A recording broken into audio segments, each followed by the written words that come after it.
마지막으로 접속된 곳이 이재명 지사의 집인 것으로 드러났습니다.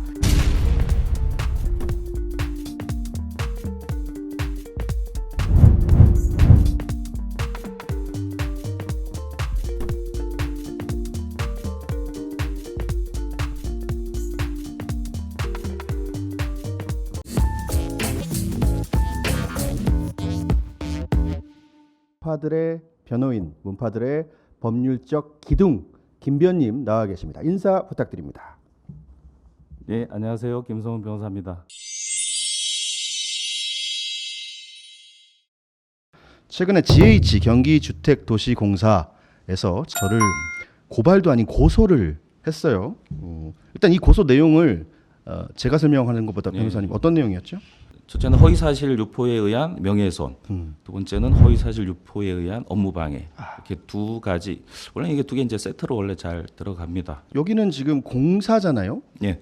주택도시공사. 예. 공사가 뭐 기물파손이나 절도나 이런 걸 제외하고 개인을 이렇게 고소하는 경우가 많습니까? 그 이제 그러니까 공사가 개인적 법일 것 같고 개인을 고소한 거 뭐 제가 아직 뭐 검색 능력이 떨어져서 그런지 모르겠지만 그렇게 쉽게 찾기는 좀 어렵습니다. 그러니까 이 사건이 이례적인 거는 분명한 건 같아요. 이제 결론부터 말씀드리면 제가 이제 불송치가 뭔가요, 정확히? 올해 1월 1일부터 이제 경찰이 수사권을 갖고 이제 일부 범죄를 제외한 나머지에 대해서 수사권을 갖고 혐의가 없을 때는 1차적 수사 종결권을 갖습니다. 경찰이. 예, 경찰이. 그 처분이 뭐냐면 검찰에게 보내지 않는다. 그러니까 예전에는 예. 기소 의견 혹은 불기소 의견으로 검찰에 넘겼는데 이제는 이거 사건 안 돼라고 생각이 되면 검찰에 보내지도 않는다는 거예요. 예. 결국 이거는 뭐 저 때문에 외친 건 아니지만 조국 수호 검찰개혁 검경수사권 조정하라라고 외쳤던 시민들 덕분에 제가 살아난 거네요. 그럴 수도 있겠죠. 여러분들이 예. 저를 살려주신 겁니다. 소리 질러. 네. 시민들 덕분에 이렇게 된 건데 보면서 내가 울컥해갖고 울 뻔했네. 이렇게 쓰셨어요. 읽어드릴게요. 권력을 가진 자들은 지지율 높은 대권 주자의 눈치를 보기 바쁩니다. 도지사를 비판한 사람들은 측근들에 의해 무더기 고발을 당하는 실정입니다. 주권자의 입을 막는 정치인에 대해 잘못되었다 말하는 사람의 입은 강제로 막히고 권력과 영향력을 가진 사람은 눈치를 보며 침묵하고 있습니다. 어렵게 이룩한 민주주의가 이렇게 파괴되고 있는 것입니다. 이러한 환경에서 본 사건도 경기도지사의 이해와 맞물려 고소가 이루어진 것이 아닌지 의문입니다. 민중의 지팡이라는 경찰이 독립된 수사권을 정의롭게 사용하기를 희망합니다. 무고죄라는 범죄, 이게 입증 혹은 처벌하기가 얼마나 어려운 범죄인가요? 무고죄는 어딘 것 같으세요?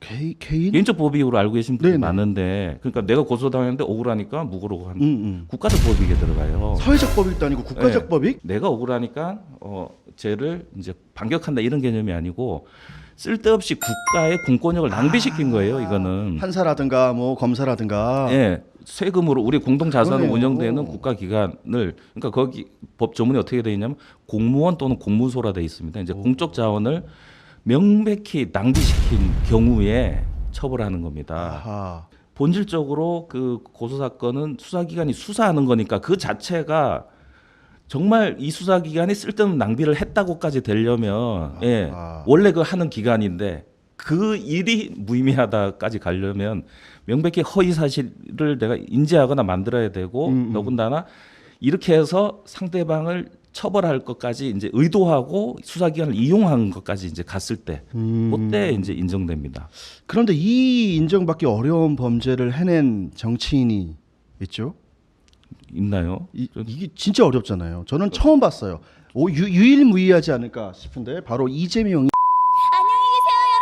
검사 사칭이 있습니다. 이건 얼마나 나쁜 죄질의 범죄인가요? 법조문 이제 공무원 사칭인데 검사도 이제 공무원이니까 일단 이 죄질과 관련해서 좀 말씀을 드리면 뭔가를 이제 사칭한다는 거는 그냥 내가 심심해서 하는 건 아니잖아요. 그렇죠. 예. 심심하다고 사칭할 수 있는 왜 거지. 사칭을 하겠습니까?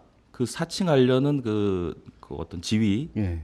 이용하려고 하는 그렇죠. 거죠. 뭔가 이득을 보기 이득을 위해서 보기 위해 사칭을 뭐 하는 특히 거죠. 뭐 어떤 힘, 그 권한 이런 것 때문에 하는 거잖아요. 사자 사칭은 그런 거고 청각 사칭은 어떤가요? 잘한다. 들리는데요. 변호사인데 이게 범죄가 될 거다라는 걸 몰랐을 리는 없잖아요. 그 만약에 무고가 있고 검사 사칭이 있다 그러면 이 범죄의 특징이 뭐냐면 위계입니다. 위계. 그러니까 거짓말이 들어가는 범죄예요. 공통점이. 입만 벌리면 그 거짓말로 하는 범죄들의 특징은 또 뭐냐면 한 번 하진 않아요. 아하. 반복되는. 이게 이제 경향이라고 해서 이제 예, 그 안 하면 사람의- 안 했지 한 번만 하진 예, 않는다. 습성이거든요. 그거는 음주운전으로도 처벌을 받았거든요.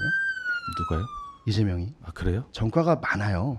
저쪽에서 그러니까 이재명의 지지자들은 음주운전을 가지고 의로운 음주운전이었다, 의로운 검사 사칭이었다, 뭐 이렇게 이야기를 하거든요. 뭐가 그러니까 어느 대목이 그렇다고? 그 제가 뭐 지지자가 아니어서 그런지 잘은 모르겠는데 무언가 좋은 일을 하려고 그러니까 제보자를 만나서 취재를 하는 과정에서 술을 마셨고 운전을 해서 의로운 음주운전이다. 이 법률 상담인가요 지금? 아니 뭐 음주운전 자체가 정의로울 수가 있어요? 근데 제가 오히려 묻고 싶은 사람을 구했나요, 이재명 씨? 아니 앞에 뭐 다른 좋은 일을 하고 뭐 그걸 떠나서 그러니까. 그 다음에 뭐 술을 먹고 운전한 이거는 별개 그렇죠. 행위잖아요. 그 앞에 뭐 사람을 구했던, 아니, 그게 중요한 게 아니고 나라를 구했던, 나라를 구해도 음주운전 기분 좋다고 술 먹고 집에 가서 운전하면 안 되는 거고. 그리고 전과가 있다는 건 위법성 조각사고 다 검토된 거고 그게 없으니까 일단 전과가 된 거겠죠. 이런 지금 이제 사례들 있잖아요. 전과, 뭐 검사 사칭, 청각 사칭 아니고 검사 사칭, 음주운전, 무고죄 이런 걸로 전과가 있는 정치인 이명박 이후로 보신 적 있습니까? 아니요.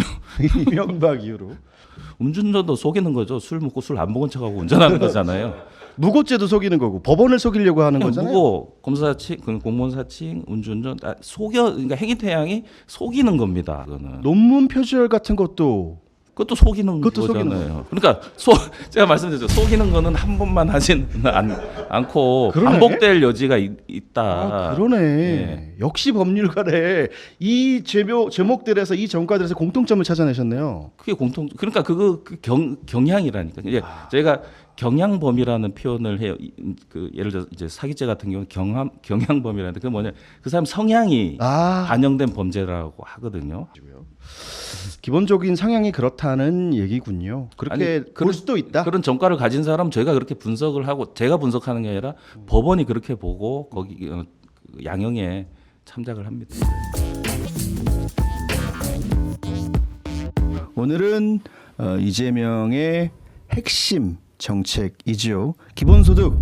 그 기본소득을 대한민국에서 가장 정면 비판하고 계신 이 책 기본소득 비판의 저자 이상희 교수님 모시고 왜 이재명의 정책은 틀린 것인지 자세히 들어보는 시간 갖도록 하겠습니다. 이상희 교수님 나와 계십니다. 반갑습니다. 네, 여러분 안녕하십니까? 제주대학교 의과대학 이상희 교수입니다. 이재명이 말하는 기본소득은 어떤 것이며 왜 교수님은 이재명의 기본소득을 짝퉁 기본소득이라고 말씀을 하시는 건가요? 그를 본질을 들여다보려면 작동의 원리를 알아야 됩니다. 작동의 원리. 네, 이 원리는요 상충, 서로 충돌하는 겁니다. 아. 트레이드 오프라고 그러죠. 영어로 트레이드 트레이드 오프. 오프. 하나를 선택하면 하나를 버려야 되는 거예요. 오. 근데 이 둘을 다 가질 수 있다라고 하는 이재명 지사의 그 말씀은 거짓말인 겁니다. 이게 일종의 그 무차별주의입니다. 무차별주의다. 네, 무차별주의라고 하는 것은 차별하지 않는다. 즉 조건을 달지 않는다. 무조건성입니다. 무차별주의다. 차별을 하지 않는다 그러면 언뜻 듣기에는 네. 공평하다로 들리는데요. 그래서 그 이미지를 차용해서 이재명 지사께서 기본소득은 공평하다. 자기는 공평, 공정 이런 걸 굉장히 중요시하는 것처럼 얘기하죠. 경기도 슬로건이 공정경입니다. 그렇죠. 근데 그게 그 공정은 가짜 공정입니다. 가짜 공정이다. 왜냐하면 진짜 공정한 것은 약자들에게는 더 도움을 주고 강자들에게는 도움을 안 주는 겁니다. 오히려 강자들로부터는 세금을 더 걷는 거죠. 그래서 이걸 약자들에게 더 많은 기회를 줘야 이게 실질적으로 기회가 균등해지는 거잖아요. 대표적인 게 이런 거죠. 문재인 정부에서 지난 2차, 3차, 4차 재난지원금 지급했잖아요. 네. 이거는 보편적 복지의 원리예요. 그런데 이거를 이재명 경기지사께서는 선별이라고 선별적 복지라고 폄하했잖아요. 그건 정말 나쁜 거짓말입니다. 거짓말일까요? 아니면 몰라서 그랬단 소리라는 걸까요? 악선동이라고 그러죠. 그런 악선동. 이재명이 이렇게 이야기를 했어요. 최근에 나는 내가 이야기하는 기본소득은 복지가 아닌 소비 정책이다. 이런 이야기를 했거든요. 갑자기 기본소득이 뭐 복지를 대한민국 복지를 다 책임질 것처럼 이야기를 하더니 이건 소비 정책이다라고 이야기를 했어요. 맞는 말입니까? 소비라고 하는 거는 그 시장에서 돈을 번 가게가 시장에 가가지고 물건을 구입하는 거로 소비라고 그러잖아요. 네, 맞죠? 맞죠. 그런데 이재명 지사는 1조 4천억 원을 가지고 경기도민 모두에게 10만 원씩 나눠주는 걸로 써버렸잖아요. 네. 저는 그 1조 4천억 원을 그렇게 쓰는 게 아니고 이 돈을 현금으로 주기보다는 정부가 직접 소비하자. 정부 소비가 경기 진작 효과, 경제 효과가 제일 크거든요. 정부가 직접 소비를 하죠. 그럼 100% 다 소비가 돼요. 어린이집을 운영하는데 정부가 직접 그에다가 돈을 지출하는 거죠. 그리고 아이들 밥 먹이는 거 있죠. 그 무상급식에다가 네네. 정부가 직접 돈을 지출해버리면 그건 아이들이 직접 다 밥 먹어버리잖아요. 그러네요. 그러면 그거는 정부가 예를 들어서 100만 원을 갖다가 아이들 밥 먹이는데 지원했죠. 그럼 그건 100만 원어치 식자를 사가지고 다 써버리거든요. 그렇죠. 아이들 100만 원어치 배불리 먹는 거예요. 그리고 그 이제 농민들은 100만 원어치 이제 그 판 거죠. 그럼 농민들 호주머니에 돈이 들어오니까 농민들 그 돈 갖고 또 쓸어 다닌다고요? 그럼 농민들이 사 먹는 치킨집 사장님도 돈을 버는 그런 거죠. 이렇게 돈이 도는 거거든요. 그러니까 정부 지출은요. 100원을 쓰면 거의 100원 거의 대부분이 다가 시장에서 뱅글뱅글 돌아요. 그러네요. 그런데 현금을 지출하게 되면 아무리 많이 돌더라도 한 절반만 돌아요. 5, 6만 원. 네. 그럼에도 불구하고 현금을 지출을 해야 될 필요가 있어요. 이번에 재난 상황이나 그렇죠. 이런 아니면 이제 상황. 많은 국민이 돈이 필요하다. 가난한 국민이 돈이 필요하다. 실업자가 돈이 필요하다라고 하면 돈을 줘야 되잖아요.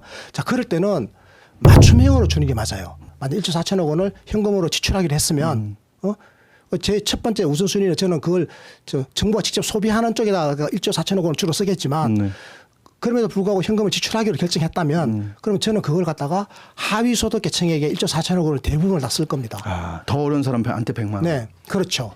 가장 어려운 사람 100만 원, 그 다음에는 50만 원, 그 다음에는 뭐 20만 원 이런 식으로 해가지고 하위 한 30 내지 50%에게 몰아주는 거죠. 그럼 이 돈은 아마 한 7, 80%가 쓰일 겁니다. 그러겠죠. 그럼 이재명 지사는 한 30%만 쓰일 거예요. 어느 게 경기 진작에 더 유리합니까? 그러겠죠. 그런데 이건 유럽에서 안 한다고 우리가 안 되지 않다. 우리가 더 유능하기 때문에 할 수 있다라는 기적의 논리로 이재명이 밀어붙이고 있는 건데요. 교수님, 다 떠나서 뭐 그렇다고 치죠. 일단 그 말도 안 되지만 천에 하나, 만에 하나, 억에 하나 그랬다고 치죠. 줄 수는 있습니까? 예산은 있습니까?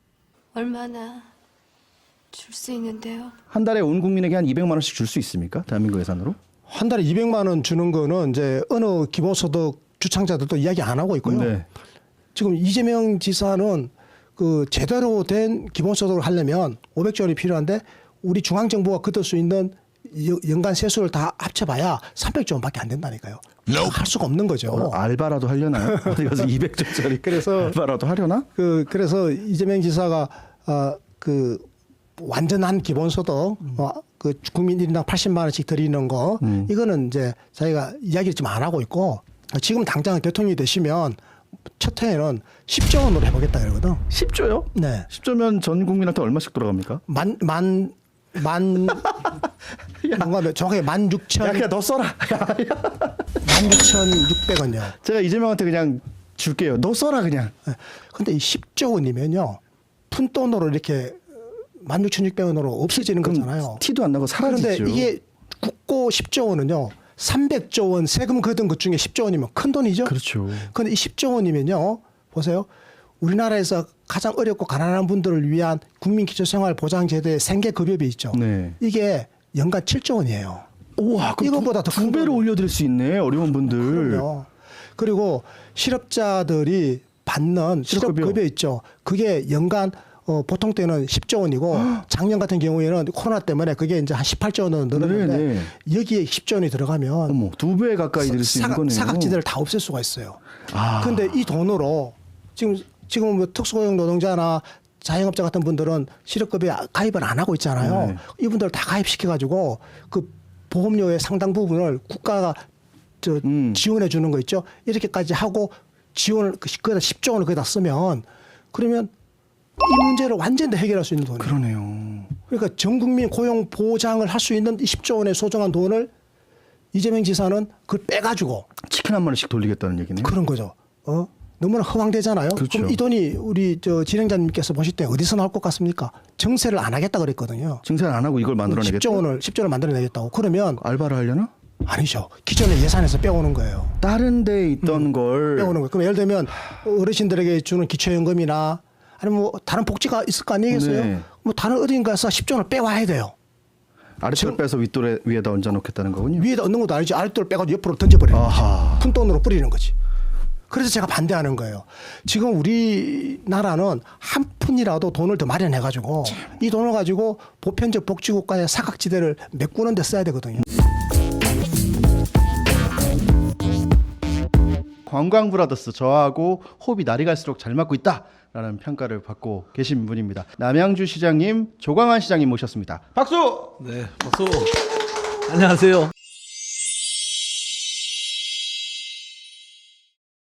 지도자에 관련된 글을 많이 쓰세요.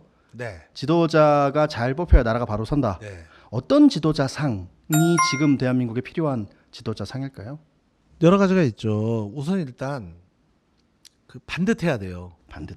그러니까 시선이 어디를 보느냐. 삐딱하면 안 되는구나.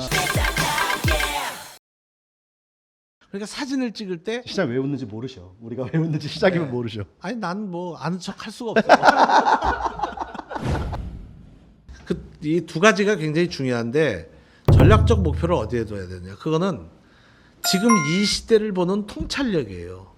우리 사회가 지금 어디만큼 와 있고 여기에서 앞으로 어느 지점으로 움직여야 되느냐. 이게 제일 중요합니다. 통찰력. 예, 일종의 비전이죠, 그게. 근데 통찰력이 부족하면 그러니까 앵글이 다르지 않으면 이제 자꾸 딴 쪽을 보게 되죠. 예. 아, 나도 웃어야 되나 이거. 관광브라더스 정말. 이제 목표, 전략적 목표가 이렇게 딱 정해지면 그 목표를 도달할 수 있는 가장 효율적인 방법을 찾아낼 수 있느냐예요. 그건 이제 능력이죠, 어빌리티. 예, 올바른 생각과 올바른 능력이 있느냐. 그렇죠, 그렇죠. 그렇군요.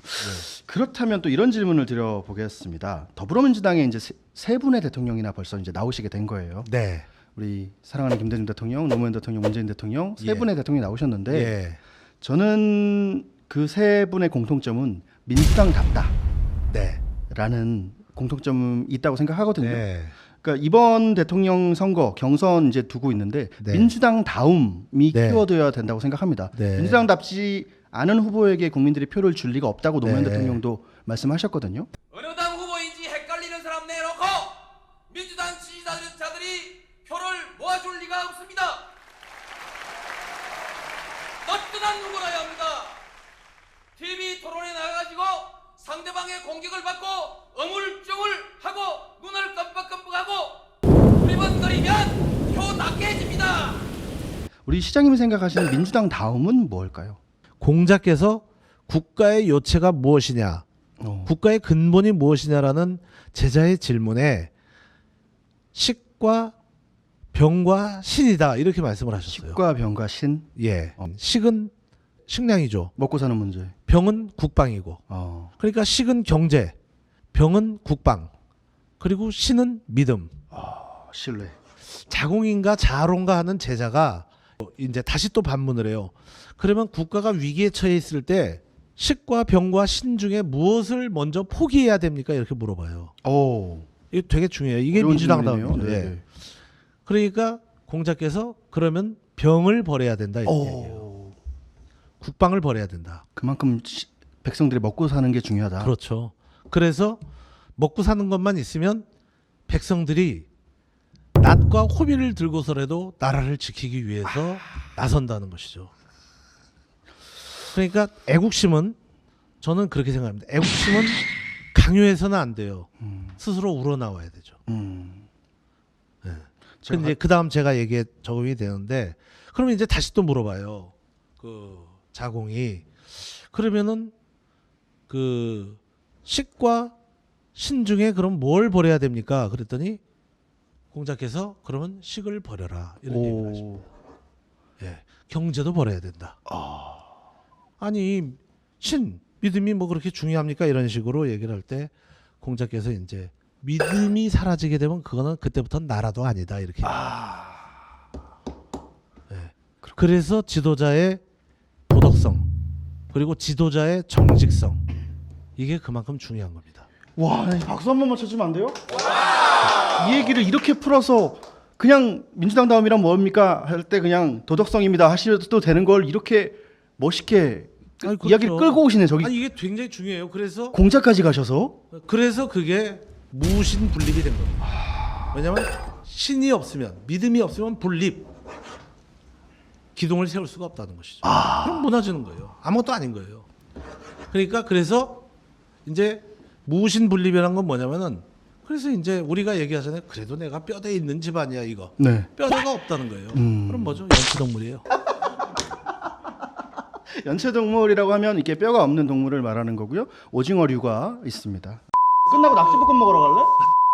민주당 다음이라는 것은 식과 그다음에 병과 신을 책임지는 것이 민주당 다음인 겁니다. 식과 병과 신. 네, 근데 그 중에 제일 우선적 가치는 신이라는 거죠. 신뢰, 믿음, 그렇죠. 속이지 않고 국민들과 당원들과 예. 신뢰를 지키는 것. 예.